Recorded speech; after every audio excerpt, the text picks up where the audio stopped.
Hey guys, tonight we're taking a journey to a land of breathtaking beauty and brutal, unyielding tradition. We're traveling to feudal Japan, but we won't be visiting the elegant courts of Kyoto or the imposing castles of the samurai lords.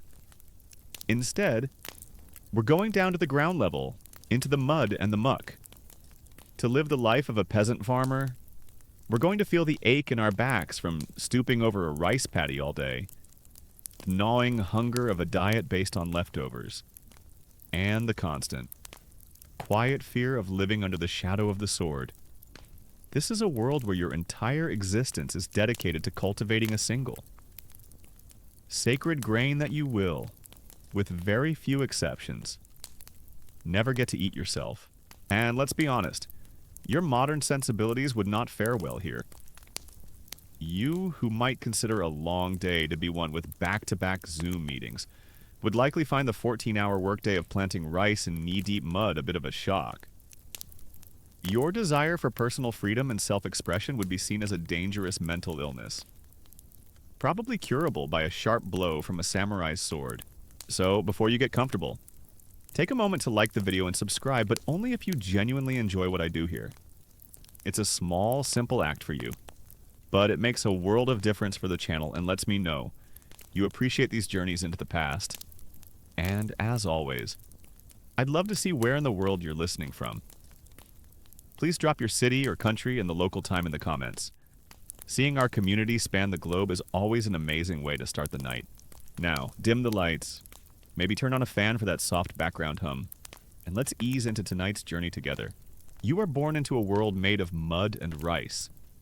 Your first breath is not of clean, sterile air, but of the damp, earthy smell of your family's cottage, a scent infused with wood smoke from the central hearth, the faint aroma of fermenting pickles, and the ever-present underlying scent of the wet soil that surrounds you.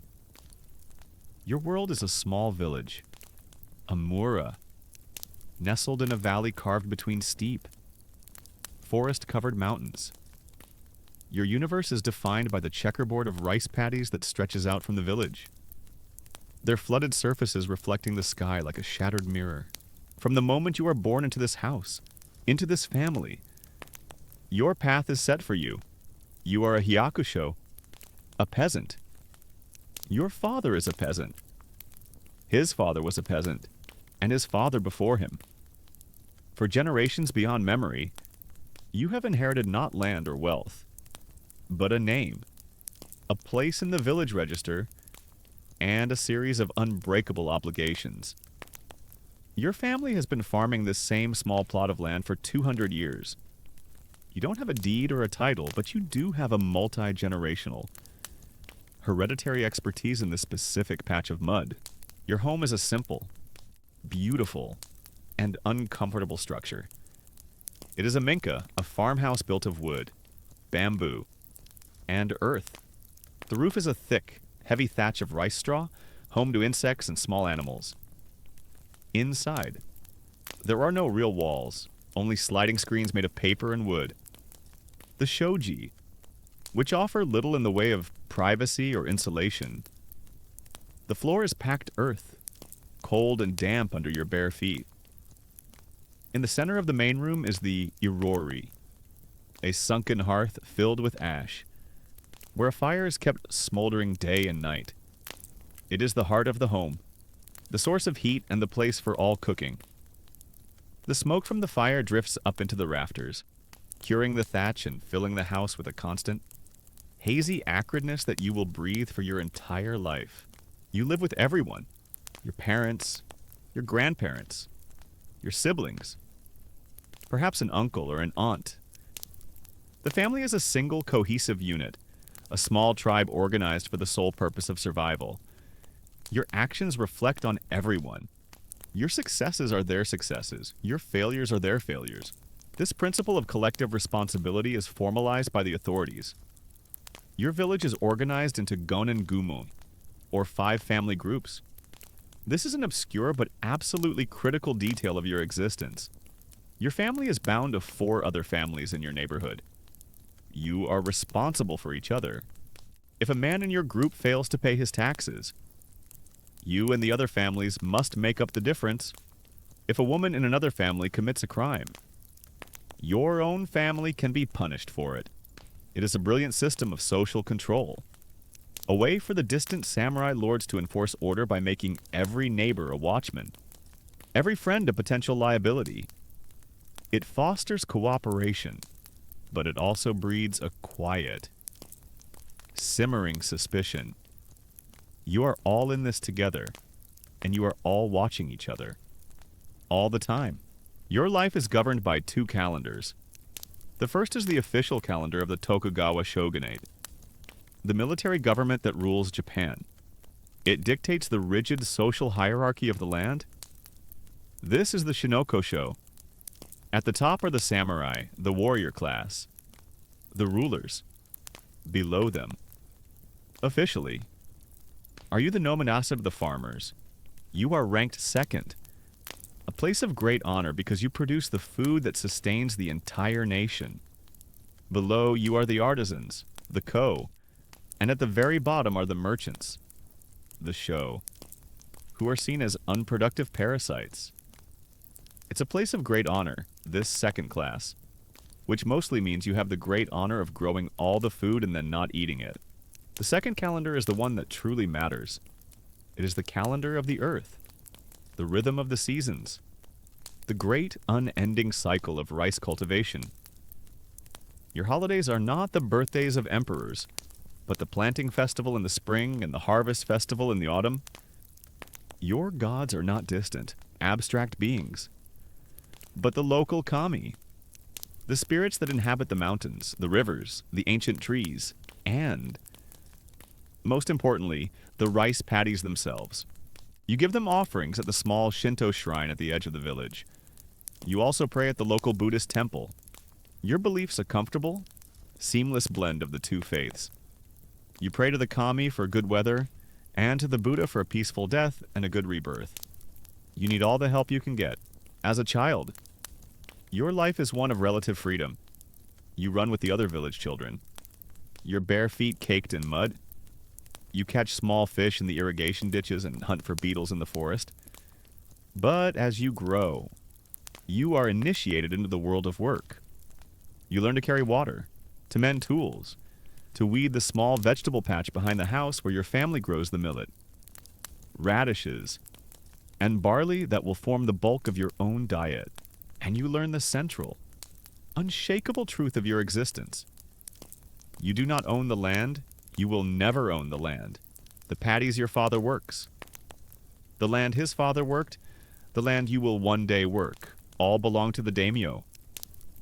The great lord who rules this entire province from his distant castle. You are, in essence, a serf, bound to this land like a tree. You cannot leave the village without a travel permit, which is almost never granted. To flee would be to become a masterless person, a ghost outside the social order with no rights, no protections, and no name. Your village is both your sanctuary and your cage. Historians debate the true degree of social immobility in this era. While the four-class system was legally rigid, there are records of some wealthy merchants buying their way into samurai status, or impoverished samurai taking up trades to survive. Was this theoretical mobility a reality that offered a glimmer of hope for the great lords in their castles, or the wealthy merchants in the cities? Perhaps, but for you, here in your small village, such ideas are a fantasy. The class system is not a ladder, it is a series of walls. And the wall around your life is as solid and as high as the mountains that circle your valley. You grow into a young man. Your body is lean and hard from years of labor. Your hands are thick and calloused. You know the feel of your hoe, the weight of a bucket of water, and you have an intimate knowledge of the small plot of land that is your family's responsibility. You know the exact spot where the water drains slowly after a heavy rain. You know which corner of the paddy the little green pests are likely to appear on first. You know the feel of the soil, the smell of the water. This small patch of mud is your entire world. It is the source of your life, the object of your endless labor, and the symbol of your servitude. Your father teaches you the ways of the rice, a knowledge passed down through generations. He teaches you how to read the sky, to feel the coming of a storm and the ache of your joints. He teaches you the chants and the prayers that must be said at planting time, offerings to the kami of the paddy to ensure a good harvest. Your life, you understand, is a partnership with this land, a constant negotiation with the spirits of the water, the sun, and the soil. But there is another partner in this enterprise, a silent, unseen partner who owns everything. The daimyo. And his share is not negotiated, it is demanded. You are born into a world of profound beauty, a world of intricate ritual and deep connection to the earth. But it is also a world of crushing obligation, a world where you are the foundation upon which the entire glittering, violent, and poetic edifice of feudal Japan is built. You are the mud that feeds the roots of the cherry tree, and you know, even as a young boy, that your purpose is not to enjoy the blossoms, but simply to toil in the darkness below, ensuring they have the strength to bloom. Your life of misery is about to begin in earnest. You are a young man now. And the world, which was once a playground of mud and streams, has begun to reveal its true, unyielding shape. You have learned the rhythms of the seasons and the demands of the rice. But now you must learn the laws of men. And the first and greatest law is this: you belong to the land. You do not own it. In any sense that a lord or a samurai might understand the word, instead, it owns you. You are a feature of this landscape, as fixed and as permanent as the ancient camphor tree that stands by the village shrine. This is the unbreakable chain of your existence. This truth is not just a vague understanding, it is a meticulously documented fact. Once a year, the village headman, the nanushi, who is himself a peasant but one chosen by the village and approved by the authorities, updates the village register. It is a solemn occasion. He comes to your small cottage, accompanied by one of the elders. He unrolls a long scroll of paper, and with a brush and ink, he records the details of your family, the name of your father, the head of the household, your own name, your age, the number of mouths in your family to be fed, and, most importantly, the exact dimensions and assessed productivity of the rice paddies your family is responsible for working. You are not a slave. They are very clear about that. You are more of an agricultural fixture, like a scarecrow, but with more back pain and crushing obligations. Your name in that register is not a record of your personhood, it is an entry in a ledger. You are an asset of the domain, a human resource tied to a specific plot of taxable land. This is reinforced by another, even more formal. Record your family. Like every family in the village, is required by law to be registered with the local Buddhist temple. This is the Shumon Ninbetsu Aratameko, the temple investigation register. On the surface, its purpose is religious, a way for the Tokugawa shogunate to ensure that no one is secretly practicing the forbidden foreign religion, Christianity. But its true function is one of control. It is a comprehensive nationwide census. Your birth, your marriage, your death, all will be recorded in the temple's books.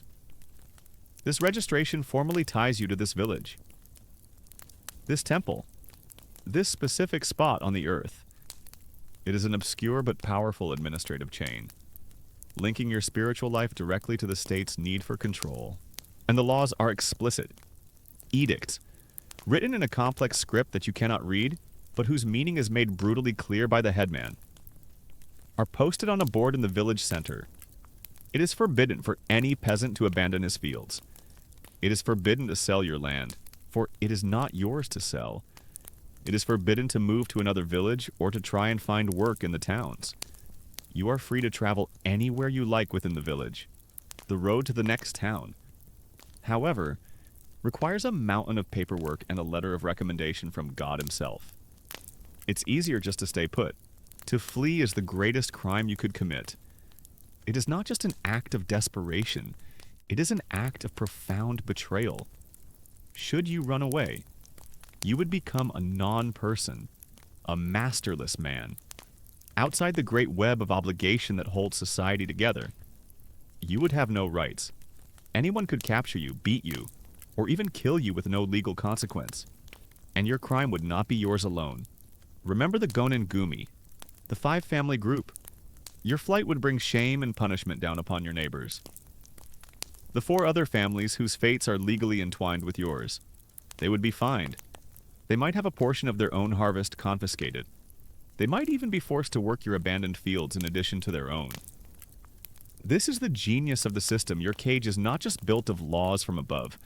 It is reinforced by the horizontal pressure of your own community. Your neighbors are your jailers, and you are theirs. These chains are not just physical and legal. They are ideological. They are forged in your own mind. You are taught from birth to accept your place in the great order of things. This is a Neo-Confucian worldview, promoted by the shogunate and taught by the elders. Society is a body, and each part has a role. The samurai are the head, to think and to rule. You, the farmer, are the torso, the strong and steady core that nourishes the rest. The artisans are the arms, and the merchants the legs. For the body to be healthy, each part must perform its function without question. To abandon your role is to sicken the entire society. You are taught to find virtue in your hardship. A farmer's sweat is more precious than a samurai's blood. An old proverb says, "You are told that your toil is noble, that your connection to the earth is pure, that your labor is the foundation of the empire's strength." And in a way, you believe it. You feel a deep, almost spiritual connection to the land you work. You feel pride when you see the young green shoots of rice begin to cover your paddy. But this pride is always tempered by the knowledge that the fruits of this labor are not truly yours. It is a strange and difficult paradox to live with, to be told you are the honorable foundation of society, while being treated as little more than a beast of burden. Historians debate how deeply this official ideology was internalized by the peasantry.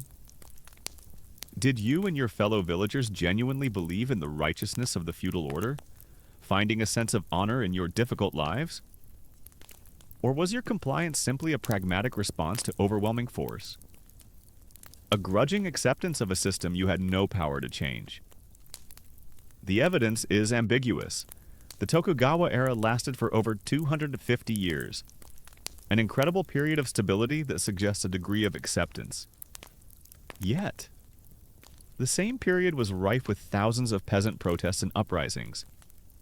The Iki, which suggests a deep and constant well of discontent. The truth is likely that you live in a state of constant, unresolved tension between these two poles, a quiet pride in your work and your role, and a deep, simmering resentment at your powerlessness. The illusion that you have any real control over the land you work is shattered from time to time by a stark reminder of who is truly in charge.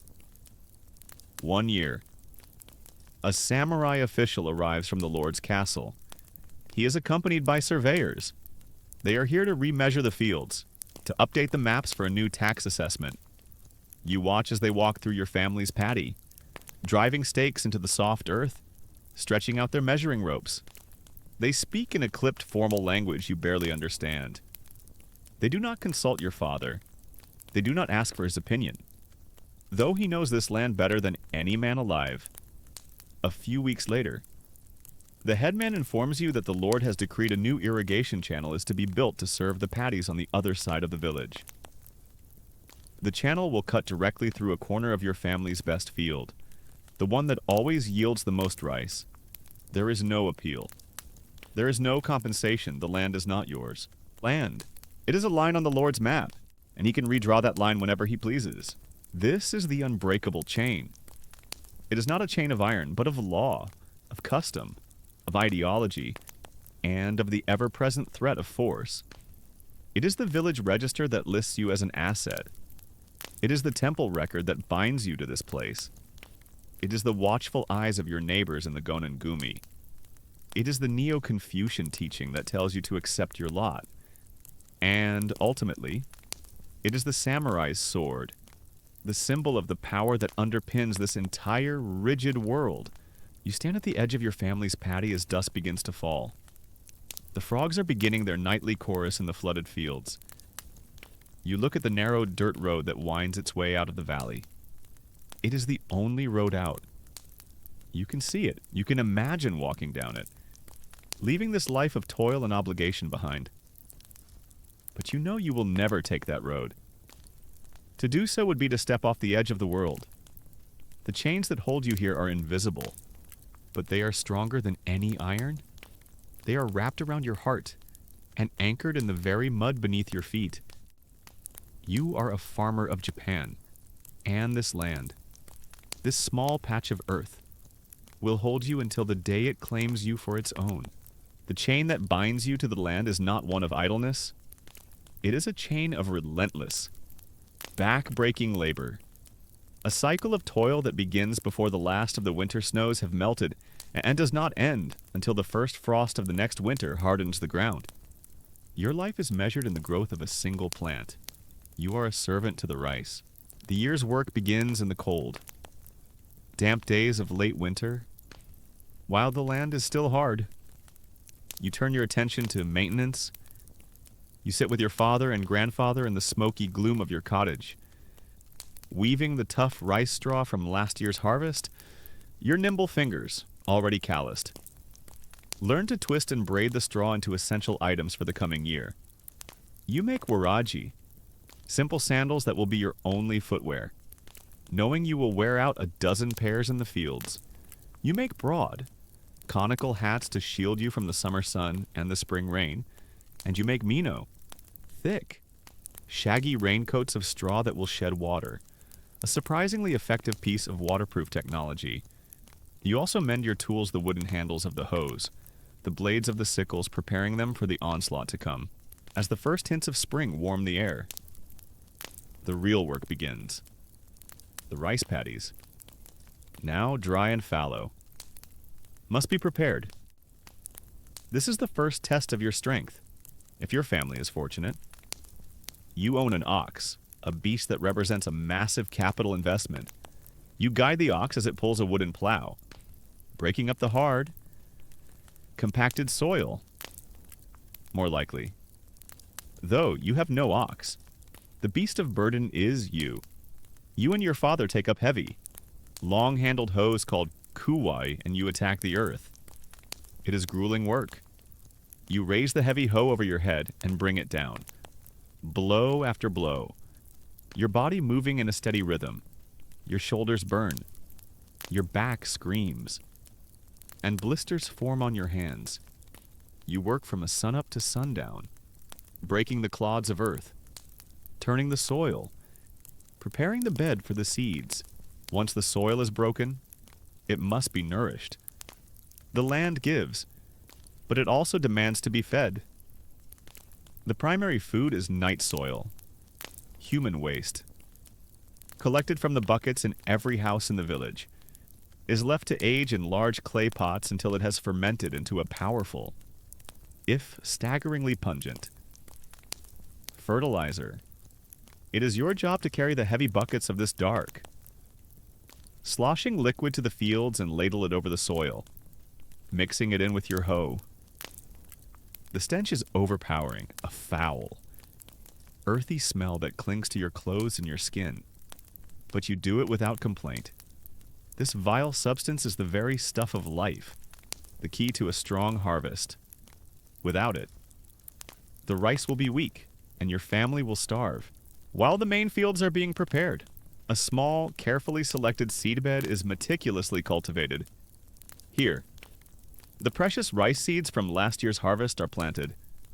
This is the nursery, where the next generation of rice will be born. Then comes the water, the lifeblood of the rice. You and the other men of the village work together to repair the irrigation channels that feed your paddies. You clear out the winter's debris. You patch the crumbling mud levees. The A's, that separate one family's plot from another. And then the sluice gates from the river or reservoir are opened. Water, cool and brown, gushes into the channels and spills into the fields. You watch, your heart filled with a nervous hope.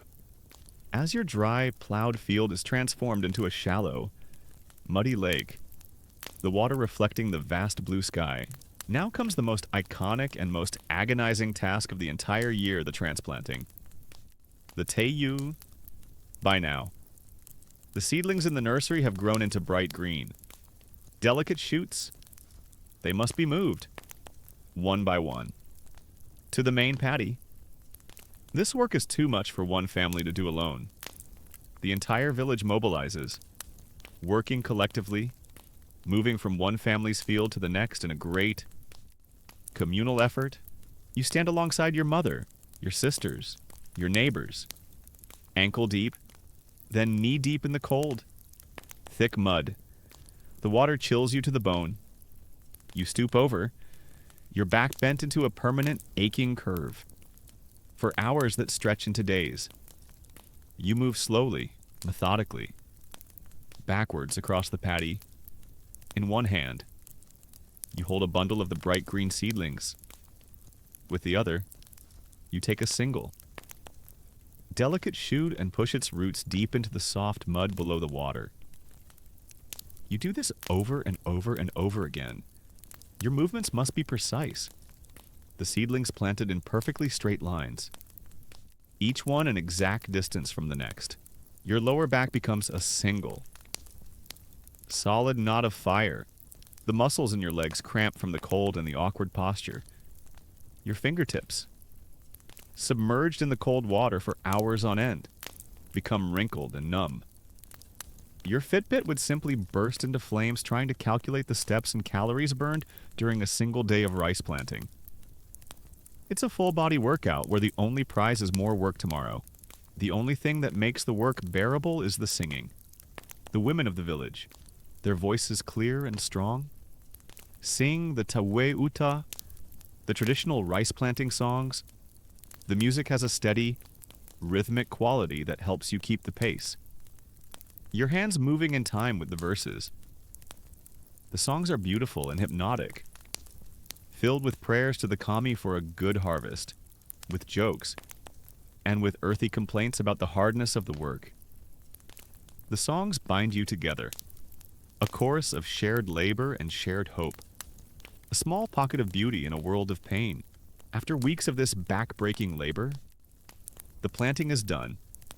You can stand straight, your back screaming in protest, and look out upon a field of perfect green lines, a testament to your toil. But there is no rest. Now begins the season of anxiety for the next few months as the summer sun beats down. You must tend to the growing rice. The work is constant. You must wade back into the paddies to pull out the weeds that threaten to choke the delicate plants. You must manage the water level with obsessive care, adjusting the small wooden gates of your irrigation channels daily. Too much water, and the roots will rot. Too little, and the plants will wither and die. You are now completely at the mercy of the heavens. Every day, you scan the sky, you watch the clouds, you pray for the right amount of rain at the right time. A prolonged drought can dry up the rivers and condemn your crop to death. And then there is the opposite fear, the typhoon. You watch with terror as the sky darkens in late summer. The wind begins to howl, and the rain comes down in a solid, driving sheet. A single great storm can flatten the entire crop, snapping the stalks and leaving a year's work a ruined, tangled mess in the mud. And then there are the pests, a swarm of locusts, descending like a hungry cloud, can devour an entire field in a matter of hours. You fight them with smoke, with noise, with prayers, but you are often helpless. The life of a Japanese farmer, a well-known historical fact, was one of extreme precariousness. A single act of nature could, and often did, trigger a widespread famine, a kaikin. That could carry off a third of your village. If you survive the threats of drought, flood, and pests, you reach the autumn.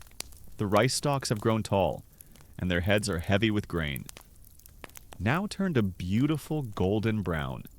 It is time for the harvest, the inakari. The paddies are drained, and once again, the entire village mobilizes. You take up a small, sharp sickle, the kama, and you begin the work of cutting. Once again, you are bent over from dawn till dusk, swinging the sickle, gathering the stalks into bundles. The bundles of rice are then hung on long bamboo racks set up in the fields, left to dry in the crisp autumn air. After a week or two, they are taken down and the threshing begins.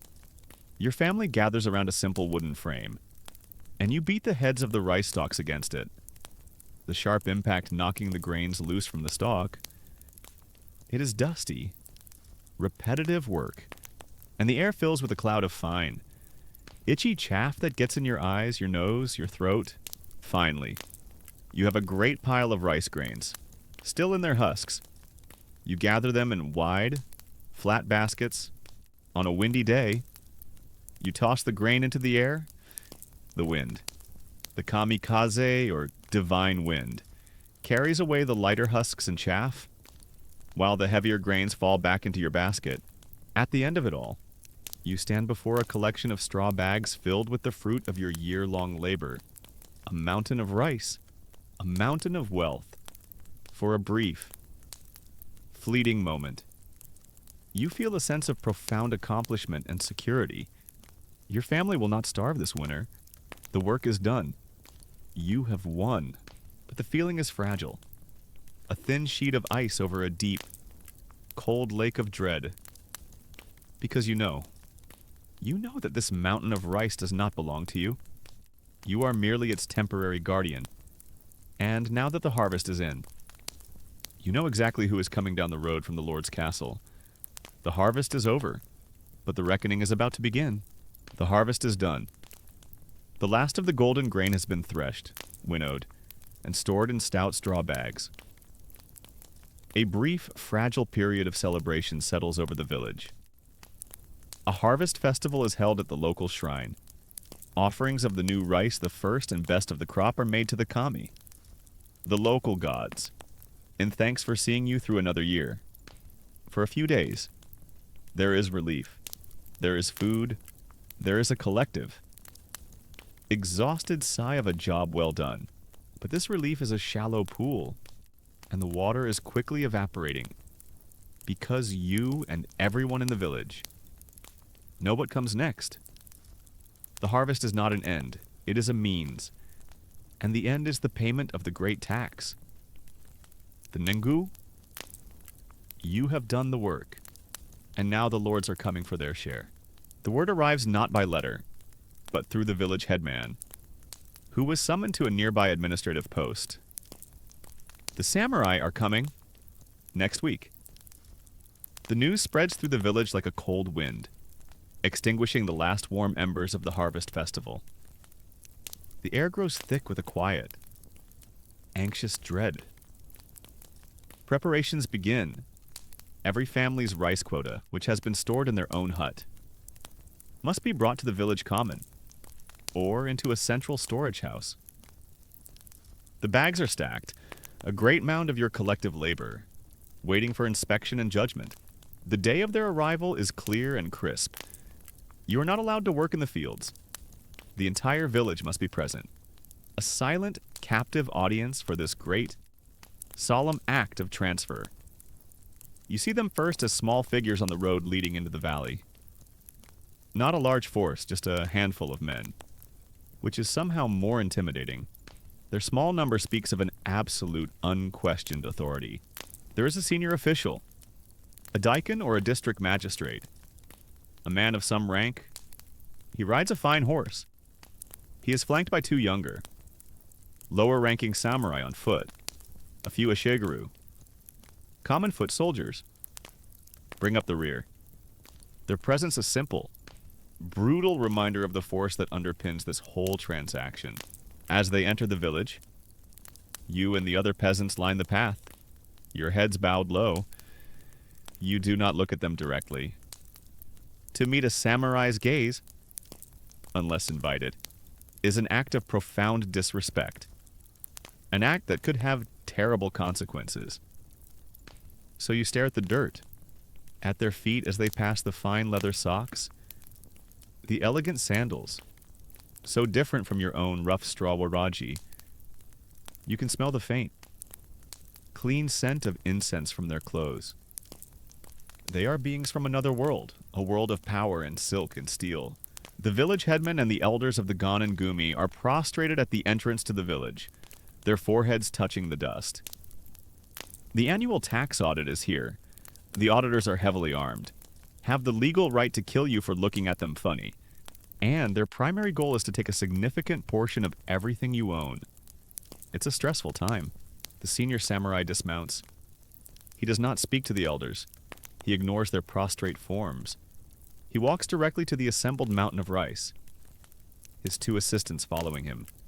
He moves with a slow, deliberate grace, his hand resting lightly on the hilt of his long sword. The silence in the village is absolute, broken only by the chirping of birds and the soft rustle of the samurai's silk kimono. The inspection begins. The official walks around the pile of rice bags, his eyes missing nothing. He gestures to a bag at random. One of his assistants slices it open with a knife. The official plunges his hand into the grain, letting it run through his fingers.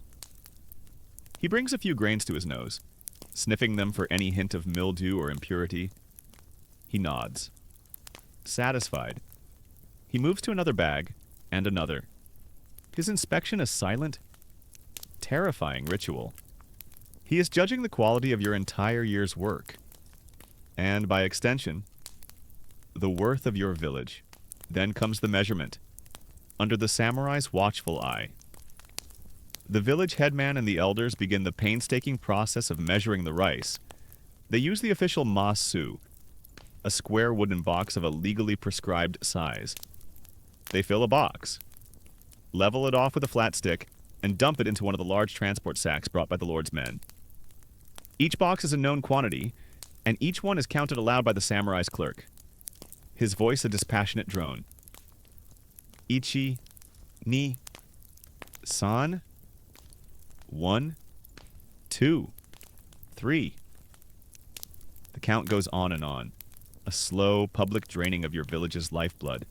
The tax you owe is based on the Kokudaka system, the great engine of the Tokugawa economy.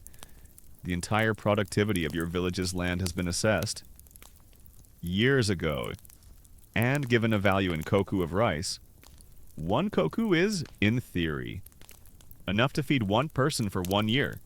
Your village is assessed at, say, 500 koku. The tax rate, the Lord's share, is officially set at 40%. A common phrase is shiko rokumin. 4 parts to the prince, 6 parts to the people. It sounds almost fair. It is a lie. The 40% is based on the official, often optimistic assessment of the land's productivity. It does not account for a late spring, a patch of blight, or a week of rain during the drying process. Your actual harvest this year might be only 450 koku, but the tax is still calculated on the full 500. The Lord gets his 200 koku first. What is left for the entire village to live on, to save for seed, and to survive the winter, is what is left. The Lord's tax policy is simple heads. I take half your rice, tails. I also take half your rice. There's a beautiful consistency to it. The village headman, his face pale with sweat, dares to speak. He remains on his knees, his head bowed. He explains, in the most humble and deferential language, that the harvest was not as strong this year. He begs for the Lord's mercy, for a small reduction in the tax. The samurai official does not even look at him. He speaks to the air in front of him. The Lord's assessment is the law. The Lord's needs are absolute. Pay the tax. There is no more argument. The measurement continues until the full 200 koku have been counted out. The great mountain of rice you all created is now 2 piles, a large one for the Lord, and a much, much smaller one for you. And that is not all. There are other taxes, other obligations. A tax on every house. A tax for the upkeep of roads. special gifts that are expected for the Lord's new construction project or his daughter's wedding. Economic historians debate the true burden of this system. Was it a stable, if harsh, 40% or when all the other duties and levies are added up? Did the total burden often approach 60 or even 70% of everything you produce standing there, watching your rice disappear? You feel you know the answer. The system is designed not for stability, but for maximum extraction. It is designed to keep you poor, to keep you dependent, to keep you powerless. Once the tax is measured, the fruits of your labor enter a new world, an abstract world of commerce you can barely comprehend. In some domains, the samurai might issue kuramai kite, or rice tickets, to merchants who would then collect the rice. These tickets, an obscure but vital part of the economy, became a form of currency, traded in the great rice markets of Osaka and Edo, their value rising and falling based on speculation and future harvest predictions. The rice you broke your back to grow becomes a financial instrument before it has even been loaded onto the cart. The Lord's men begin to haul the heavy sacks away. You watch them go, a silent procession carrying your future out of the valley. The feeling is one of profound, hollowed-out impotence. Your sweat, your pain, your prayers, all of it has been transformed into an entry in a distant lord's account book. The samurai prepare to leave. The senior official mounts his horse. He looks out over the assembled. Silent villagers for the first time. He does not see people. He sees a resource. He sees a productive unit that has met its quota for the year. He gives a curt nod to the headman, turns his horse, and rides away, his retinue following behind him. They have not spoken a single word to you, or any other common farmer. You are beneath their notice. They leave behind a village that is quiet, and stunned, and poor. The brief feeling of wealth you had after the harvest is gone, replaced by the cold, hard arithmetic of survival. You and your father carry your family's share back to your cottage. You look at the few bags of rice. This is it. This must last you through the long, cold winter. This must provide the seed for next year's crop. This must be stretched and supplemented and guarded jealously. The reckoning is over. The long, lean season of living on the leftovers is about to begin. The samurai are gone. The dust from their horses has settled. They have left behind a village that is profoundly, unnervingly quiet. The great mound of rice, the glorious golden mountain that represented the sum total of your village's year of labor, has been reduced to a pathetic little hillock. Your family's share, a few precious straw bags, has been carried back to your cottage and secured in a stout wooden chest. Locked not against thieves from outside, but against the desperation of your own hungry mouths in the long winter to come. You look at this treasure, this rice that you plowed, planted, weeded, and harvested, the grain that caused the permanent, dull ache in your lower back. You breathe in its clean, sweet smell, and you know, with the certainty of a lifetime of experience, that you will not be eating it. This is the central, defining irony of your entire existence. You are a rice farmer. Your life is dedicated to the cultivation of this perfect, pearly white grain. It is the foundation of the entire economy, the currency in which taxes are paid and samurai stipends are measured. It is the food of the gods, the emperors, and the warrior class. It is a sacred substance, and it is for your betters, not for you. To eat your own tax rice would be an unthinkable crime. It belongs to the Lord as soon as it is harvested. To eat the rice set aside for next year's seed would be a suicidal act, a guarantee of famine in the coming year. So, the rice sits in its chest, a symbol of a wealth that is not yours, a constant, fragrant reminder of your station in life. Rice is the most important thing in your world. It's also something other people eat. For you, there is millet, your true diet, the food that will sustain you through the hard, cold winter and the grueling labor of the coming year is a diet of leftovers, of secondary things, of zakoku miscellaneous grains. Your evening meal. The meal you are eating right now is the perfect example. You sit with your family around the smoky central hearth, the irori. In your hands is a simple, rough-hewn wooden bowl. It is filled with a thick, yellow porridge. This is boiled millet, the staple of your diet. It is gritty, with a bland, earthy taste that you have known your entire life. It fills your belly, but it does not nourish your spirit. It is the taste of pure function. Alongside the bowl of millet is a small dish containing a few slices of something dark and pungent. This is pickled daikon radish, tsukemono. The radish is a miracle vegetable. In the autumn, you pull hundreds of them from your small kitchen garden. A few are eaten fresh. They're crisp. Peppery bite a welcome sharpness. But most are destined for preservation. They are packed in large clay crocks with salt and rice bran, a process that will keep them edible through the entire winter. The pickling process transforms them into something intensely salty, sour and funky. They are a powerful condiment, a way to add a jolt of flavor to the relentless monotony of the millet porridge. You've discovered that with enough salt and thyme, you can make literally anything into a pickle. Radishes, turnips, strange leaves, your own sense of disappointment. It all tastes vaguely like salt. The final part of your meal is a thin, cloudy soup, served in the same bowl your millet was in. It is little more than hot water, flavored with a spoonful of miso.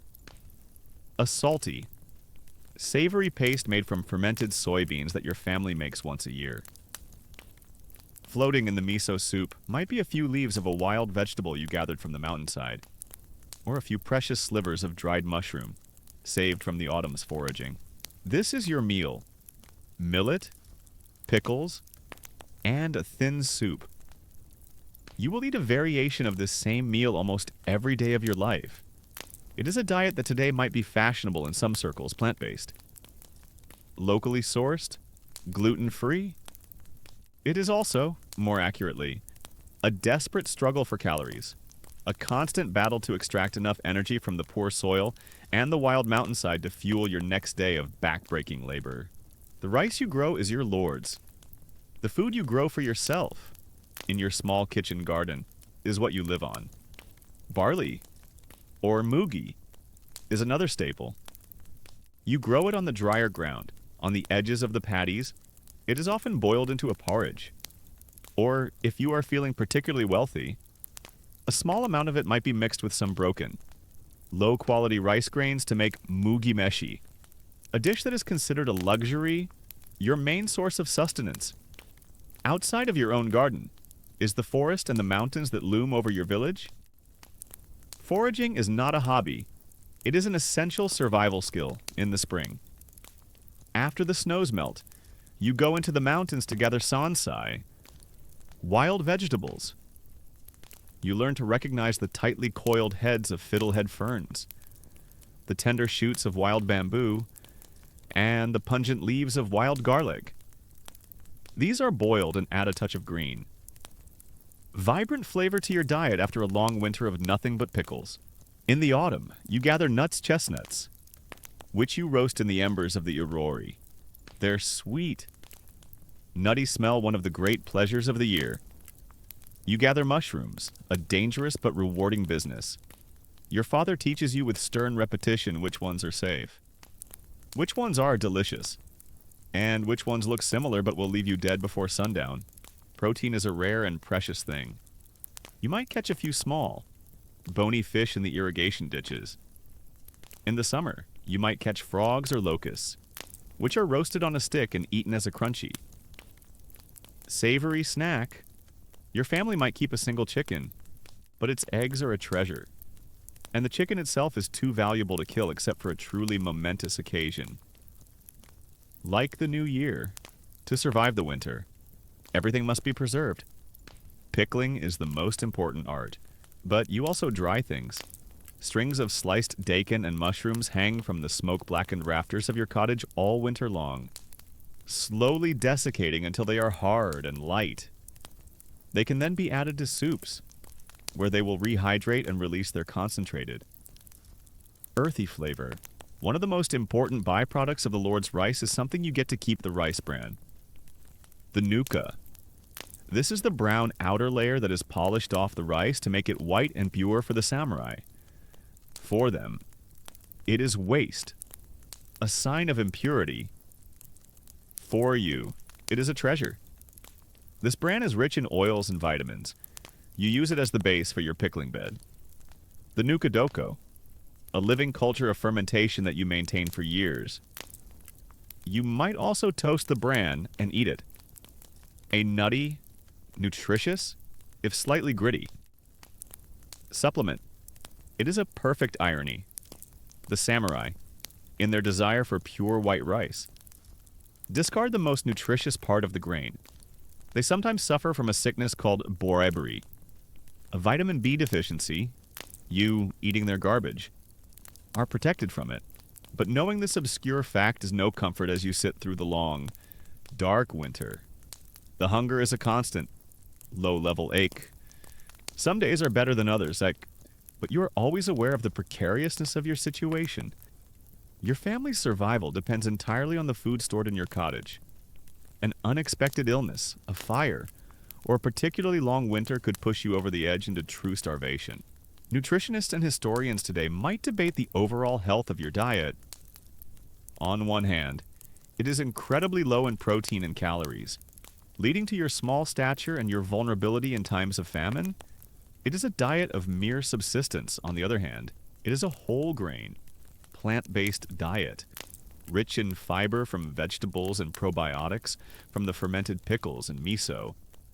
In a strange way, you are free from the diseases of affluence that might affect a wealthy lord.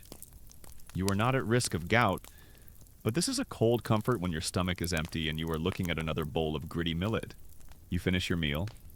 Your father takes a long, slow draw on his simple bamboo pipe, filling the room with the scent of cheap, harsh tobacco.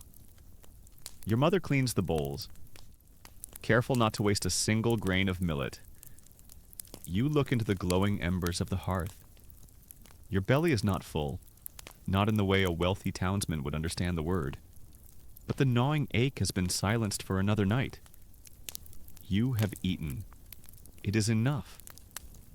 Tomorrow, the sun will rise, and the work will begin again. Your hands produced a mountain of perfect, white rice. And tonight, like every night, you will go to sleep with the bland, earthy taste of millet in your mouth. The winter passes in a haze of cold, hunger, and monotonous indoor tasks. The small store of rice, your family's share of the harvest, dwindles with alarming speed. Each scoop taken from the storage chest is a small act of hope for today and a small theft from tomorrow.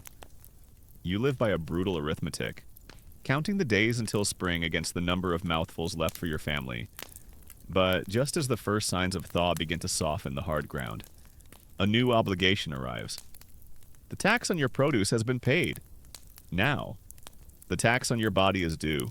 The village headman receives the order from the Lord's magistrate. The daimyo is undertaking a great work, the expansion of a stone embankment along the river to prevent flooding in the lower valley. Where some of his most profitable lands lie, every 10 households in your village are required to provide one able-bodied man for 2 months of labor. This system is called yoki or buyaku. It is your corvée duty. It is unpaid. It is mandatory. And this year, the lot has fallen to your family. It has fallen to you. Your father is too old for such grueling work, his back already a permanent curve from a lifetime of stooping in the paddies. You are young and strong. There is no question of who will go. Your mother prepares a small bundle for you, a few balls of cooked millet and barley, a handful of salty pickles wrapped in a bamboo leaf, and your spare pair of straw sandals. This is all the provision you will have. You are expected to feed yourself during your period of service. A sense of dread settles over you. This summons could not have come at a worse time. The fields need to be prepared for the spring planting. The tools need mending. The cottage roof is leaking. To be taken away now is to put your own family's survival for the next year in jeopardy. But the Lord's command is absolute. To refuse is not an option. It is a crime, punishable by a beating. Or worse, you've been selected for an exciting off-site team-building exercise. It's unpaid, mandatory, and involves hauling giant rocks until your spine compresses. The Lord sends his thanks in advance. You set out at dawn with the other conscripted men from your village. The journey to the worksite itself is an ordeal, a multi-day march. You sleep by the side of the road, huddled together for warmth. Your small supply of food is gone by the second day, and you are forced to rely on your foraging skills. Gathering edible weeds and roots along the way, you arrive at the worksite, and it is a scene of organized chaos. There are hundreds, perhaps thousands, of peasants here, conscripted from all the villages in the district. It is a temporary city of crude straw shelters and smoky campfires. Sprawling along the bank of the wide, muddy river, the air is filled with the sounds of labor, the rhythmic chanting of men hauling great stones, the sharp crack of foremen's whips, the chipping of chisels, and the low murmur of 1,000 miserable men. You are immediately assigned to a work gang. Your task is to help build the foundation for the new embankment. This involves quarrying stone from a nearby hillside. All day, you work with a heavy iron sledgehammer, striking wedges into the rock, breaking off large, unwieldy chunks. The work is dangerous and punishing. The sun beats down on your bare back. Dust and rock chips fill the air, getting in your eyes and lungs. A misplaced swing of a hammer can crush a man's hand. A loosened boulder can break a leg. You are supervised by a samurai official, a stern, humorless man who watches the work from a safe distance, and more directly by his hired foreman, cruel men who drive you with a constant stream of curses and threats. They carry long bamboo canes, and they are not hesitant to use them on any man they deem to be slacking. The work is not driven by loyalty or honor. It is driven by the immediate, sharp, and stinging fear of the foreman's cane. The greatest and most dangerous task is moving the massive stones from the quarry to the riverbank. A single, huge boulder is placed on a heavy wooden sledge. Thick ropes of woven rice straw are tied to it. 100 men, your entire work section, grab onto the ropes. A foreman stands atop the rock, holding a fan, and he begins to chant. It is an ondo, a work song. Its rhythm designed to coordinate your movements. Yo I sho ko ra sho, he chants, and on each beat, you and the 99 other men pull, your muscles straining, your feet slipping in the mud. The great stone groans and inches forward. You pull together, a human machine. Your individual strength lost in a great collective agony. The work is brutally simple. You are a replacement for an ox, but you require less food. At the end of the day, you are dismissed. You stumble back to your wretched shelter. Your body is single, throbbing ache. You must then find your own dinner. Some work gangs are given a tiny ration of coarse grain from the Lord's storehouses, but yours is not one of them. Your payment is permission to forage for firewood in the Lord's forest. You search for anything edible, a few mushrooms, some bitter roots. You cook them in a shared pot with the other men from your village. The conversation is grim and muted. It is all about the work, the cruelty of the foreman, the news of a man who was crushed by a rock slide that morning. There is no proper sanitation. The river is your only source of water for drinking, washing, and cooking. And it is also the camp's latrine. Sickness is rampant. The flux, dysentery, sweeps through the crowded, filthy camp. Men who are already weakened by poor nutrition and hard labor are easy victims. You see men from your own village sicken and die, their bodies buried in shallow, unmarked graves. There is no ceremony. There is no compensation for their families. They have simply been expended, like a broken tool. The benefits package for this job is incredible. It includes exhaustion, a high risk of being crushed by a falling rock, and a complimentary case of dysentery from the camp's drinking water. This system of corvée labor was the engine that built the magnificent infrastructure of feudal Japan. The great castles, with their moats and towering stone walls, the highways that connected the provinces, the vast irrigation and flood control projects, all were built on the foundation of your unpaid, coerced labor. Historians debate the economic impact of this system. Was it an efficient method for the state to achieve its goals in a pre-cash economy? Or was it a profoundly disruptive practice, constantly pulling you away from your own fields, hindering agricultural innovation, and keeping the rural economy in a perpetual state of fragility, looking at the grand castle your lord is building on a distant hill, a castle you are helping to construct? The answer feels simple. It is efficient for him. It is ruinous for you. You are injured. A rope, straining to pull a great stone, snaps. The backlash whips across your back, leaving a deep, bloody gash. You are lucky. The man next to you was killed, struck in the head by the flailing rope. You are of no more use to the foreman. You are dismissed. You are given no aid, no medicine. You are simply told to go home. You begin the long walk back to your village alone. Your back on fire. Your stomach empty. You survive by begging from travelers and eating whatever you can find along the road. You finally stumble back into your village, weeks after you were supposed to have returned. You are a ghost, thin and weak. Your back a map of festering pain. Your return brings both relief and a new burden to your family. You are another mouth to feed, but you are too weak to work. You see the cost of your absence? The preparations for the spring planting are behind schedule. Your father, exhausted, has done his best, but he is only one man. The family's future is now even more precarious because the Lord demanded the gift of your time. You lie in your cottage, recovering slowly, listening to the familiar sounds of your village. You look at your family's small patty, waiting for the spring planting. You know that soon. You will have to find the strength to begin the cycle all over again. You have served your Lord, you have helped build his great works, and your reward is to return, broken and empty-handed, to the same life of toil you left behind. You look at the distant castle, and you look at your own humble hut. You have learned the hard lesson of your station. The Lord owns the rice from your fields, and he owns the sweat and the pain from your body. He owns you, completely and utterly. You have recovered from your time on the Lord's River project. Your body a patchwork of new scars and old aches. You have returned to the familiar rhythms of your own small world, the world of the rice paddy and the village.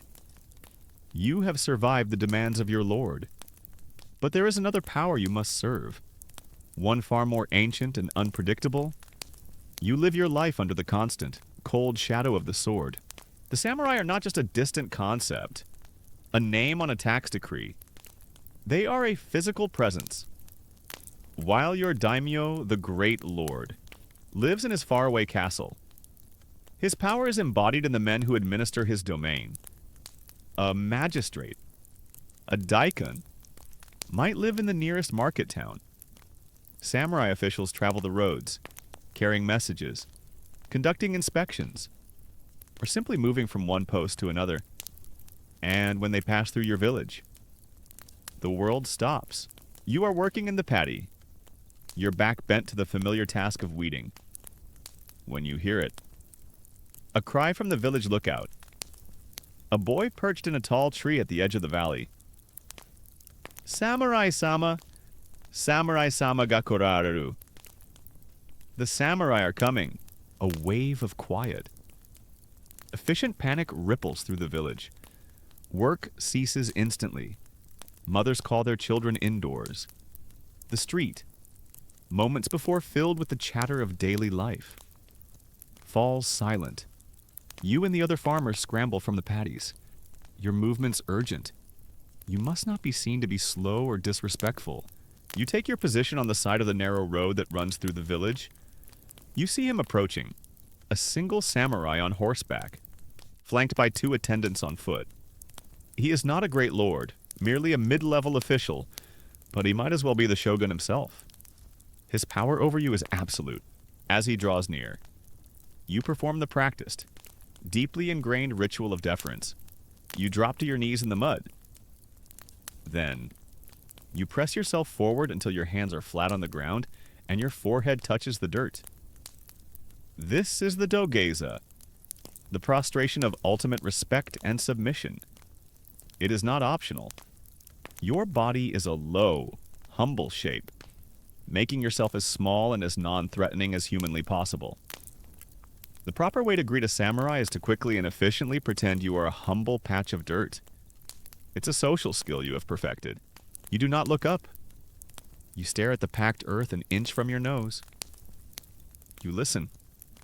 You hear the soft clop of his horse's hooves, the rustle of his fine silk clothes, the almost imperceptible metallic click of his 2 swords.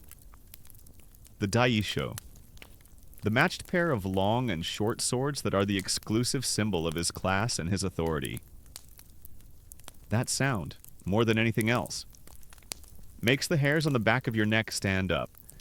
It is the sound of power. It is the sound of death. Held in reserve, he passes. You remain bowed, your head pressed to the earth, until the sound of his horse's hooves has completely faded into the distance. Only then do you slowly, cautiously, rise to your knees, and then to your feet. The tension in the village breaks. People begin to move again, to speak in hushed tones. The shadow has passed over for now. You are taught from birth that your life is of a different value from his. You are a peasant. A hayakusho? He is a samurai, a member of the book, the warrior houses. You exist to serve him. He exists to rule you. And this relationship is codified in a terrifying privilege held by his class Kairisute Gomen. It means, literally, permission to cut down and leave behind. It is the samurai's legal right to strike down a commoner who has offended him or compromised his honor. The definition of offense is entirely up to the samurai in that moment. A word spoken out of turn, a failure to show the proper respect, a glance that lingers a moment too long, accidentally bumping into his sword scabbard as he passes. Any of these could be the last mistake you ever make. This is not just an abstract law, it is a real and present danger. You have all heard the stories. A merchant from a neighboring town who was slow to dismount from his pack horse and bow was cut down in the road. His goods scattered in the dust. A farmer who argued with a low-ranking samurai over the price of vegetables in the market had his arm severed with a single. Contemptuous stroke. These stories are told and retold in quiet whispers around the Irori at night. Cautionary tales that reinforce the lessons of humility and fear. Historians today debate how often the right of Kirisute Gomen was actually exercised. Some records suggest it was used sparingly, and often required a samurai to formally justify his actions to a superior afterward, but the frequency of its use is irrelevant. The threat of it is what matters. It is the ultimate tool of social control. A constant reminder that your life is conditional. You have a comprehensive legal framework protecting your rights. It's a very short framework. It consists of the samurai's mood on any given day. This absolute power dynamic infuses every aspect of your life. The law is not an impartial system designed to protect you. It is a system designed to protect the hierarchy. If you have a dispute with another peasant, the village headman might mediate. But if you have a dispute with a samurai, there is no dispute. His word is final. His will is the law. If he demands a portion of your meager harvest as a gift, you give it. If he admires a tool your father made, you offer it to him. Your right to property, like your right to life, is entirely subject to his whim. You learn the language of submission, the complex system of honorifics known as keigo. You never refer to yourself as I. You are Sesha, this worthless one. Or Shosei, this insignificant person. You refer to the samurai as O Samurai-sama, a title of extreme respect. You speak only when spoken to, and your answers are brief, humble, and self-deprecating. To speak plainly, as an equal, would be an act of shocking and suicidal arrogance. One afternoon, you are carrying a heavy load of firewood back from the mountain. You are tired, and your mind is on your evening meal. You come around a bend in the path and almost collide with a samurai walking in the other direction. He is young, perhaps not much older than you, but his face is set in a mask of stern arrogance. Panic seizes you. You drop the firewood with a clatter and throw yourself to the side of the path. Pressing your face into the dirt, forgive this worthless one's clumsiness. Master, you stammer, your voice muffled by the earth. The samurai stops. You hear the soft crunch of his sandals on the gravel as he stands over you. Your entire body is rigid with terror. This is it. A moment of carelessness. A clumsy accident. Is this enough? Is this how it ends? He says nothing for a long, agonizing moment. Then you hear him give a short, contemptuous grunt. Tsk. He kicks one of the pieces of firewood out of his path and continues walking. You stay there, your forehead pressed to the ground, until you are absolutely certain he is gone. You do not move for a full minute after the sound of his footsteps has faded. Only then do you dare to lift your head, your body trembling with the aftershock of adrenaline. He spared you. He did not even deign to speak to you. Your clumsiness, your very existence, was simply an annoyance to be kicked aside, like a stone on the road. And you are filled with a profound, sickening sense of gratitude for this utter contempt. You gather your firewood, your hands shaking, and hurry back to the village. That night, you are quiet. You look at your family, at your children sleeping by the fire. You understand that their lives, and yours, are balanced on the edge of a sword, and that the whim of a passing stranger can, at any moment, send you all tumbling into the abyss. This is the reality of living under the shadow of the sword. It is a life of constant, low-level fear. It is a life of enforced humility, where you must learn to make yourself small, to make yourself invisible. All your struggles with the natural world, the fight against drought, the battle against the pests, the backbreaking toil in the mud are all secondary to the struggle for survival in this rigid human world. The typhoon can destroy your crop, but it is an act of nature. Without malice, the samurai can destroy your life, and he can do it for no reason other than the fact that he is a samurai, and you are not. Your life is a gift, one that is granted to you each morning not by the gods, but by the continued indifference of the men who carry the two swords. You have learned to live under the shadow of the sword, to make yourself small and invisible in the presence of your masters. You have learned the hard arithmetic of the taxman, watching the fruits of your labor vanish down the road. You have learned to survive on a diet of millet and misery. You have endured the cruelty and indifference of the world of men. But there is another power, an older and far more capricious one, that you must also serve. You are subject to the whims of heaven and earth. The year begins well. The spring is mild. The rains come when they are needed. The backbreaking work of planting is completed, and the young rice shoots stand in neat, green rows in the flooded paddies. A cautious optimism, a fragile flower, begins to bloom in the village. The elders nod, looking at the healthy crop, and say that the kami are pleased this year. Perhaps this will be the year the harvest is so bountiful that there will be enough left over after the taxman comes. Enough to see the family through the winter with less worry. It is a dangerous hope, but you allow yourself to feel it. As summer deepens, the rice grows tall and strong. The heads of grain begin to form, heavy and full. The harvest will be soon. And then, the sky changes. It begins subtly. The air, usually hot and dry, becomes thick, heavy, and humid. The sky, instead of its usual brilliant blue, takes on a strange, sickly yellow-gray color. The birds fall silent. The usual drone of the cicadas ceases. An unnatural stillness settles over the valley, a silence that feels heavier and more threatening than any noise. The village elders look at the sky, their faces etched with a deep, ancestral worry. They have seen this before. A typhoon is coming. You do what you can. You bring the animals into your cottage. You try to reinforce the shutters and the roof, adding ropes and heavy stones. But you know it is a pitiful defense against the power that is gathering. All you can do is huddle with your family inside your flimsy wooden house and pray.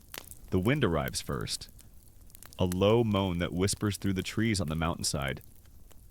The moan becomes a howl, a shrieking, enraged roar that seems to want to tear the world apart. The rain begins, not in drops, but in solid, horizontal sheets that blast against your paper screens. Shredding them in an instant, your house, which has stood for generations, groans and shudders under the assault. The thatched roof begins to peel away, sending clumps of wet straw and terrified insects down into the room. Water pours in. You huddle together around the central hearth. The fire now extinguished. Your children weeping with terror. As the world outside is consumed by a screaming chaos of wind and water, the storm rages for a full day and a night. And then, as suddenly as it began, it stops. A profound, ringing silence descends. You cautiously unbar your door and step outside into a world that has been remade. A world that has been broken. The sight is one of utter devastation. The small stream that runs through the village has become a raging, muddy torrent, and has overflowed its banks. The bridge is gone. Several smaller huts have been completely flattened, and the fields. Your heart sinks into a cold, hard knot of despair. The rice paddies are gone. In their place is a single, vast, brown lake, littered with uprooted trees, dead animals, and the wreckage of the village. Your beautiful crop, the rice that was just weeks from harvest, is completely submerged, beaten down and buried under a thick layer of silt and mud. A year of labor, a year of hope, destroyed in a single night. In the days that follow, a stunned, hollowed-out feeling grips the village.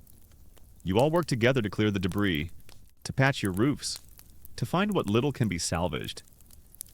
The immediate crisis is one of survival, but beneath it lies a deeper, more desperate question. What about the tax? There is a desperate hope that the Lord will understand, that He will show mercy. This was not your fault. This was an act of the gods, a force of nature beyond any man's control. Surely, the samurai will see the devastation and wave the Nangu for this year. The village headman, his own fields as ruined as everyone else's, is dispatched on the long journey to the district magistrate to plead your case. He is gone for a week. You wait. Your entire village suspended in a state of anxious prayer. When he returns, you know the answer before he even speaks. You can see it in the slump of his shoulders, in the dead, defeated look in his eyes. He gathers the village elders. The answer is no. The Lord, he was told, expresses his sympathies, but the Lord has his own needs. The castle roof was also damaged in the storm. The stipends for his samurai must still be paid. The tax registers have recorded the village's assessed yield, the kokudaka, and that is the amount that is due. The Lord's indifference is as vast and as destructive as the storm itself. His compassion is truly boundless. He sent his thoughts and prayers, which unfortunately are not edible. The news is a death sentence. The village has nothing. There is no rice harvest to tax. The tax is still due. This was the brutal reality of the great famines, the Kikin, that periodically ravaged feudal Japan. A natural disaster provided the trigger, but the inflexible, unforgiving political and economic system turned a crisis into a catastrophe. Now, the true famine begins. The small stores of millet and barley from the kitchen gardens, which were meant to supplement your rice diet, now become your only food. They are rationed with agonizing care. A small bowl of thin porridge a day, the entire village becomes a foraging party. Men, women, and children spend their days scouring the mountainsides, their eyes peeled for anything remotely edible. You dig for the starchy roots of ferns. You peel the bark from certain trees and boil it for hours to create a bitter, stringy mush. You grind acorns into a coarse, foul-tasting flour. You're exploring a bold new foraging-based diet. Today's menu includes boiled tree bark, a side of interesting-smelling moss, and a main course of crushing despair. It's very high in fiber. Famine was such a regular, predictable occurrence that some scholars in the capital had actually compiled famine manuals, illustrated guides for peasants on how to survive. They identified wild grasses, insects, and roots that could be eaten in times of desperation. This obscure fact is a testament to the sheer normality of the horror you are now living. Starvation was not an anomaly. It was an anticipated part of the system. You watch your village waste away. The children are the first to show the signs, their bellies swelling while their limbs become as thin as sticks. A hacking cough spreads through the village, a sickness that preys on the malnourished. The old and the weak are the first to die, their passing marked by a quiet, mournful chant from the Buddhist priest. The social bonds of the village, even the ironclad ties of the Gonin Gumi, begin to fray under the terrible pressure. Every family is for itself. A hidden hoard of a few dried persimmons is a treasure to be guarded with one's life. The hunger becomes a madness. Stripping away everything but the primal? Desperate need to eat. You face choices you never thought a human being would have to make. You see a neighbor, a good man you have known your whole life, make the agonizing decision to sell his eldest daughter into servitude to a wealthy merchant in the town, trading his child's future for a few bags of grain to keep the rest of his family alive through the winter. Your own family is starving. Your youngest child is sick. Her cries weak and thin. You lie awake at night, listening to the sound of your own stomach growling.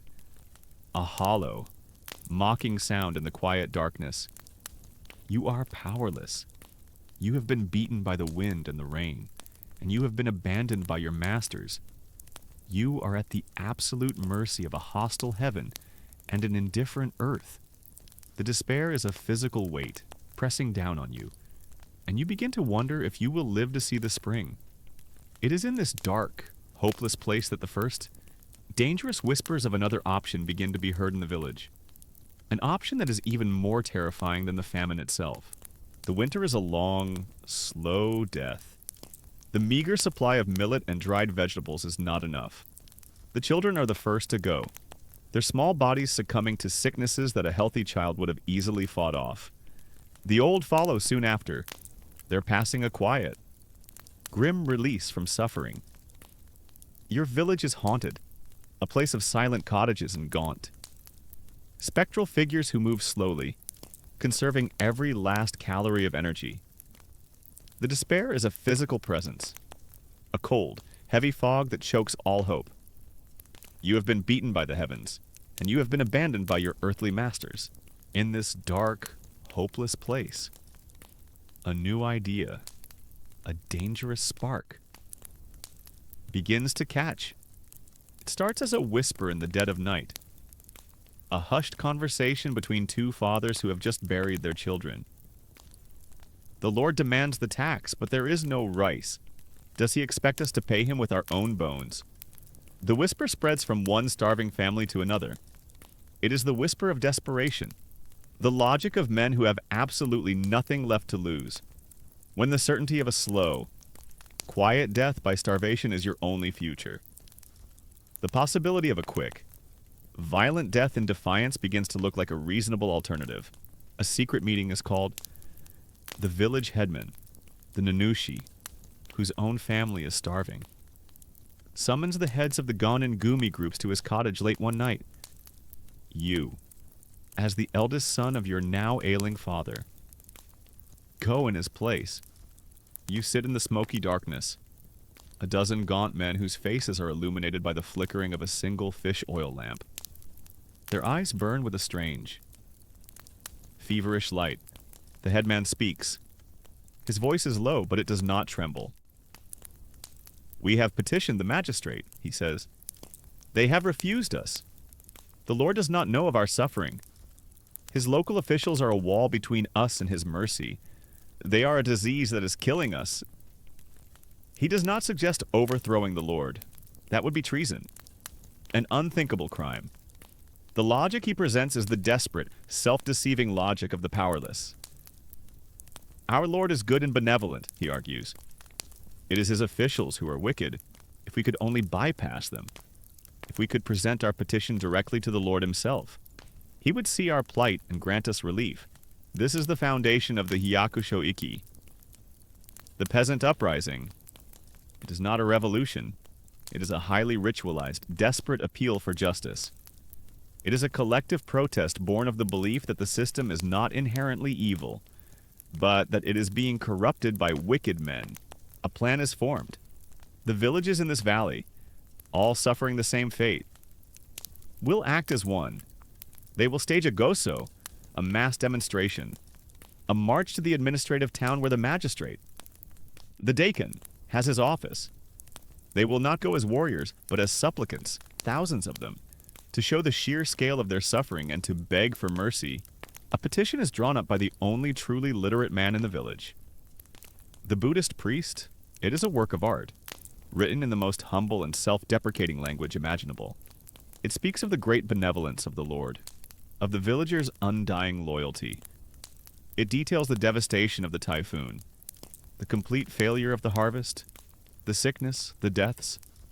It begs humbly for a 1-year exemption from the Nengu, the rice tax, so that the village might survive. Then comes the most solemn and terrifying part of the meeting. The petition must be signed, but to sign such a document is to mark yourself as a ringleader. It is to sign your own death warrant if the protest fails. The headman takes out a small knife. He pricks his thumb and, with his own blood, he makes his mark on the bottom of the scroll. This is the keppen, the blood oath. One by one, the other elders, the heads of the 5 family groups, do the same. They are sacrificing themselves for the community. A final, desperate gamble. As you watch them, a shiver runs down your spine. Historians debate the true effectiveness of these peasant uprisings. Were they always a feudal, suicidal gesture, or were they surprisingly effective, if incredibly risky, tool for negotiation? The records are mixed. The leaders were almost always arrested and executed. A brutal message to others who might consider defiance.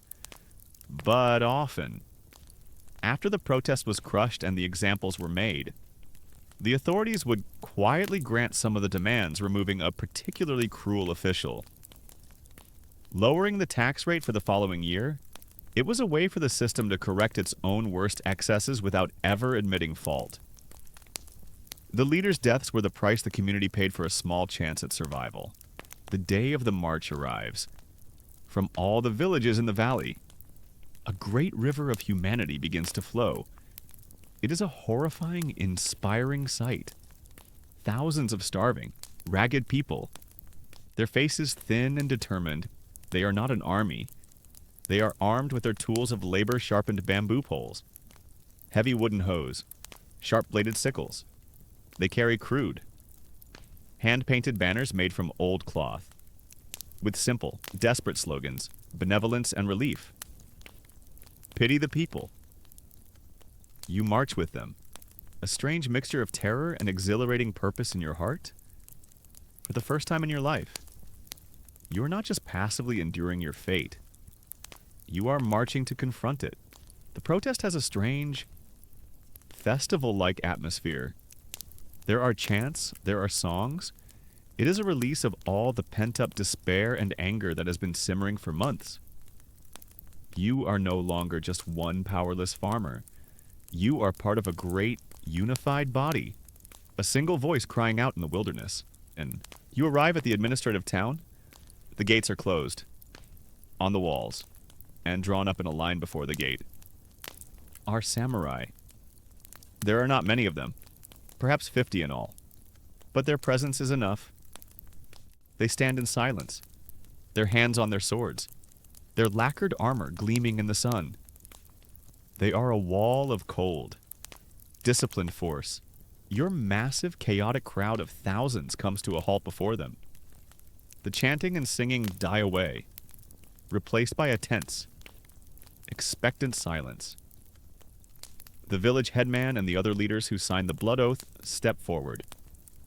Holding the petition aloft, the headman falls to his knees, places the petition on the ground, and prostrates himself, his head in the dust.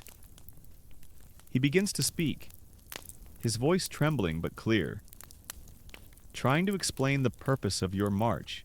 He is cut off. The samurai official in charge, the daikon himself, steps forward. He does not look at the petition. He does not acknowledge the headman. He looks out over your vast, ragged crowd with an expression of pure contempt. "You are an illegal assembly," he shouts, his voice sharp and clear. "You are defying the authority of our Lord. Your gathering is an act of rebellion. Disperse now, and return to your villages. If you do not, you will be cut down as traitors." A murmur of despair runs through the crowd. This is not the reaction they had hoped for. The headman tries to speak again, to plead. The daikon gives a sharp, almost imperceptible nod. It happens in an instant. The samurai draw their swords. The sunlight flashes on the curved steel with a terrifying, synchronized shout. They charge into the front ranks of your crowd. Panic erupts, the people at the front, armed only with their farm tools, have no chance against the trained warriors and their legendary blades. Men scream and fall. The crowd, which a moment ago felt so powerful, so unified, dissolves into a terrified, stampeding mob. You are swept up in it, running for your life, the screams of the dying echoing behind you. The rebellion is over. A week later, a detachment of samurai arrives in your village. They are not here to collect taxes. They move with a quiet, grim purpose. They go to the house of the headman. They go to the houses of the elders who signed the keppen. They drag them out, bind their hands, and lead them away. No one dares to intervene. No one dares to protest. The executions are held in the village square, so that all may see. The leaders of your desperate plea for life are forced to their knees. Their crimes are read aloud. They are traitors, rebels who defied the will of the Lord, and then they are beheaded. One by one, their heads are placed on wooden spikes and displayed at the entrance to the village. A permanent, grisly warning against any future defiance. The famine continues. The Lord's tax is still due, and now, your village is without its leaders, broken and terrorized into submission. You look at the heads on the spikes. The faces of men you knew and respected. You have learned the final, terrible lesson of your world. You have learned that even when you are starving, even when you have nothing left to lose, even when you band together in your thousands, you cannot fight the power of the sword. There is no appeal. There is no escape. You are a peasant, and your lot is simply to endure, or to die. The executions are over. The heads of your village leaders remain on their spikes for a few terrible weeks. A grim and silent sermon on the price of defiance, before they are finally taken down and given a proper burial. A new headman is appointed, a man known for his cautious, compliant nature.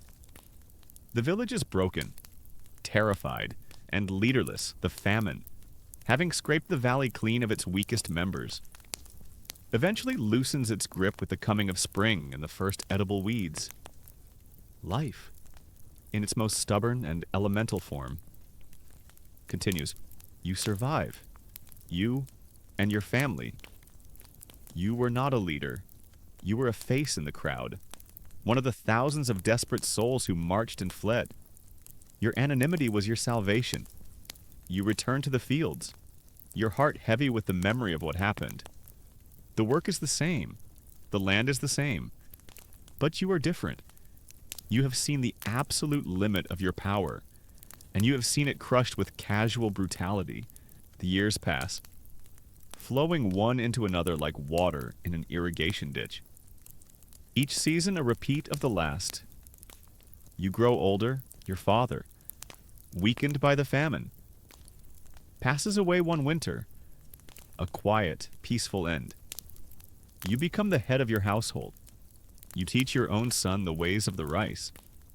The same way your father taught you, you show him how to hold the hoe, how to read the sky, how to feel the texture of the soil.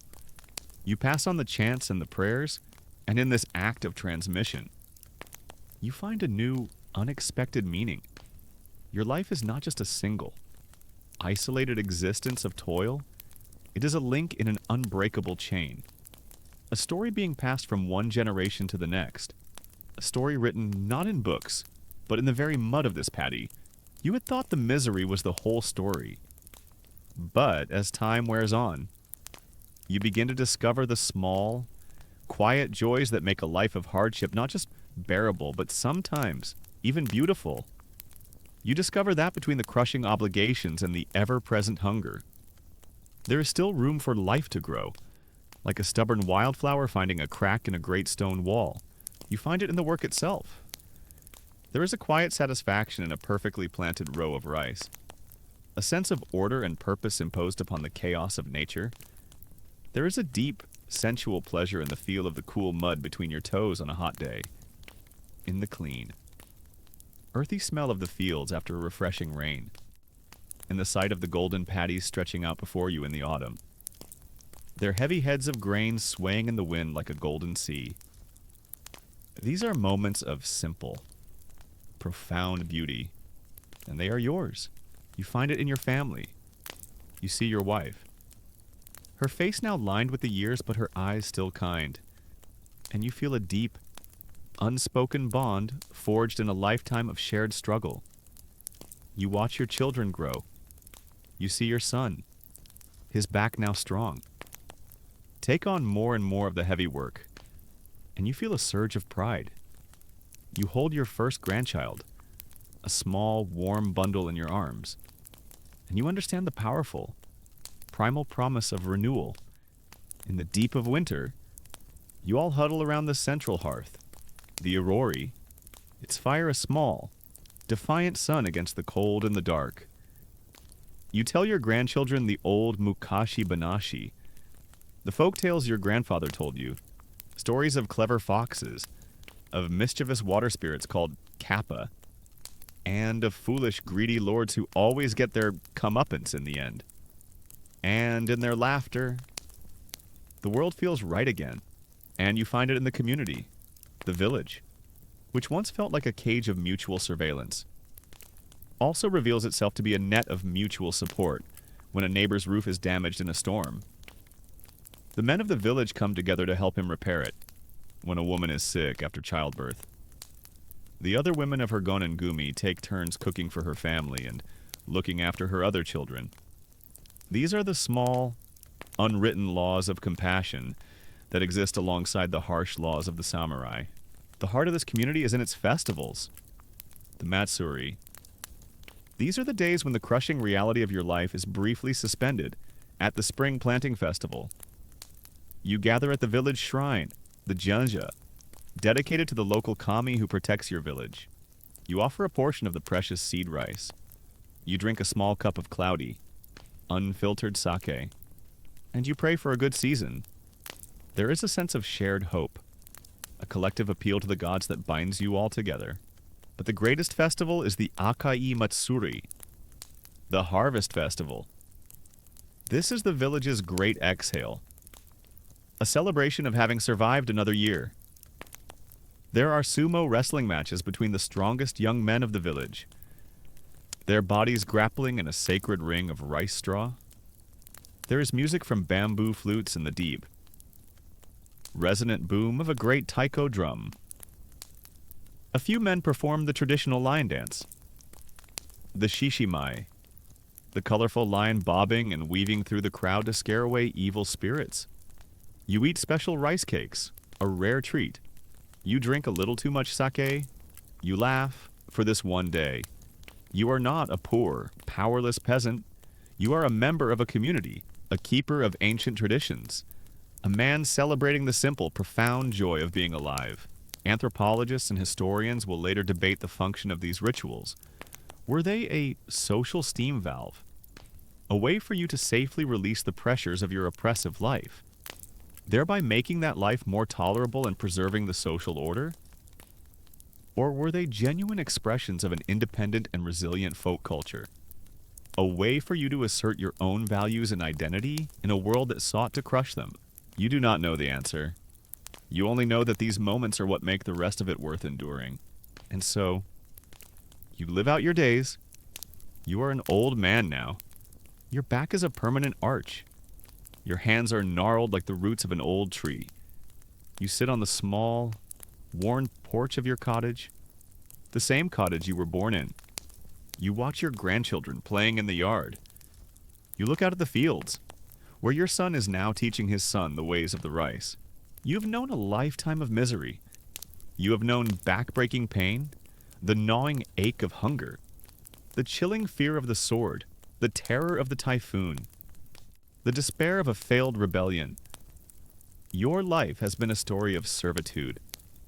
And yet, as you sit here, the warm afternoon sun on your face, listening to the laughter of your grandchildren, you feel a sense of peace.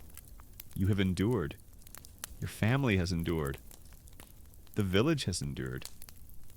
Your life was not a grand story. It was not a life of freedom or wealth, but it was a life of purpose. It was a life tied to this land, to this family, to this unbreakable cycle. The suffering was real, but so were the small, precious joys. And in the end, perhaps that is all any life truly is.